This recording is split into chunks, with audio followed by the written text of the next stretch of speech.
Assalamualaikum warahmatullahi wabarakatuh. Di sini saya akan menyampaikan tentang selawat. Alhamdulillahirabbil alamin. Allahumma shalli ala sayyidina Muhammad wa ala sayyidina Muhammad. Apa kata Nabi? Aksiru alayya minasyalati yaumal jum'ah. Perbanyaklah selawat untukku di hari Jumat. Kenapa Nabi Muhammad SAW, Nabi yang mulia, memerintahkan kita berselawat kepada beliau di hari Jumat? Perbanyaklah selawat di hari Jumat. Karena di hari Jumat ada keutamaan, ada 10 keutamaan selawat di hari Jumat. Sedangkan Allah Subhanahu wa taala pun berselawat kepada Nabi, malaikat pun berselawat kepada Nabi. Innallaha wa malaikatahu yusholluna 'alan nabi ya ayyuhallazina amanu shollu 'alaihi wa sallimu taslima. Sesungguhnya Allah dan para malaikat berselawat kepada Nabi. Hai orang-orang yang beriman, berselawatlah kepada Nabi dan berilah salam penghormatan kepadanya. Apa maknanya Allah Subhanahu wa taala berselawat kepada Nabi? Apa tujuan dan apa maksudnya? Sementara Allah yang paling tinggi, Allah yang paling mulia, Allah yang paling agung, tidak ada satu pun yang layak dibandingkan dengan Allah Subhanahu wa taala. Qul huwallahu ahad. Allah lah tempat bergantung. Katakanlah aku bergantung pada Dia yang Maha Esa, Tuhan yang Maha Esa. Allahu Samad, Allah tempat bergantung segala sesuatu. Tidak ada yang layak kita gantungkan melainkan kepada Dia.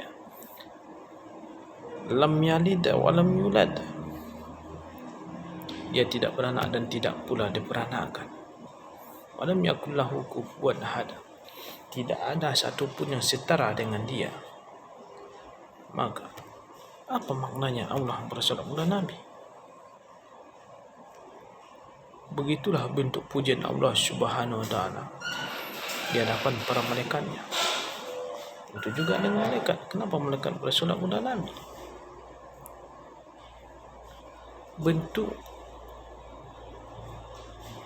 cara malaikat untuk mendoakan Nabi. Karena Nabi yang paling Nabi yang dimuliakan Allah Subhanahu wa taala. Nabi yang dicintai oleh Allah Subhanahu wa taala.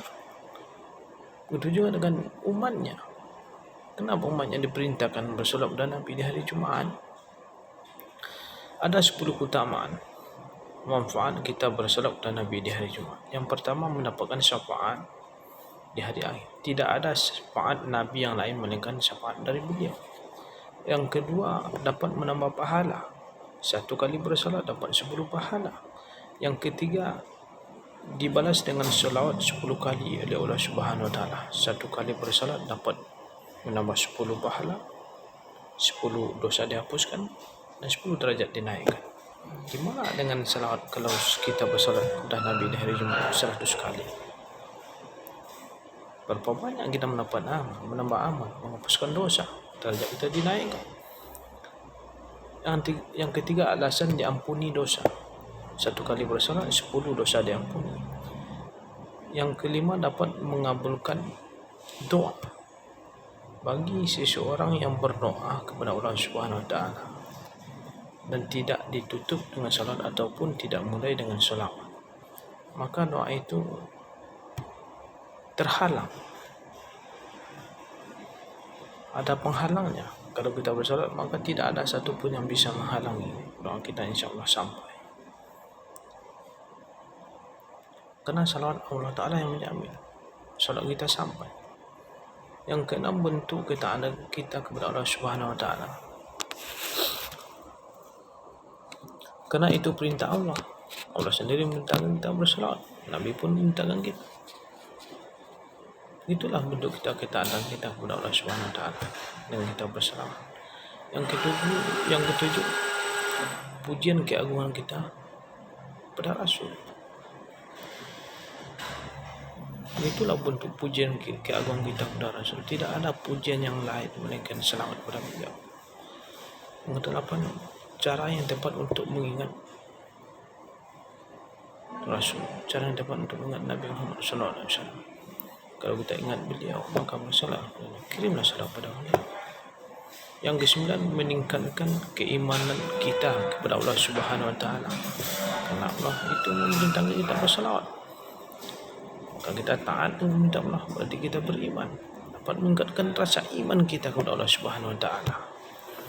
Yang ke-10, siapa yang paling banyak selawatnya kepada Nabi? maka orang itulah yang paling dekat dengan Nabi di hari akhir nantinya, di hari kiamat nantinya. Maka berbanyaklah selawat kepada Nabi. Bagi seseorang yang banyak bersalawat kepada Nabi, paling banyak siapa yang paling banyak salawatnya, itulah yang paling dekat dengan Nabi Muhammad SAW. Itu sedikit tentang salat yang saya sampaikan pada siang hari ini. Terima kasih. Assalamualaikum warahmatullahi wabarakatuh.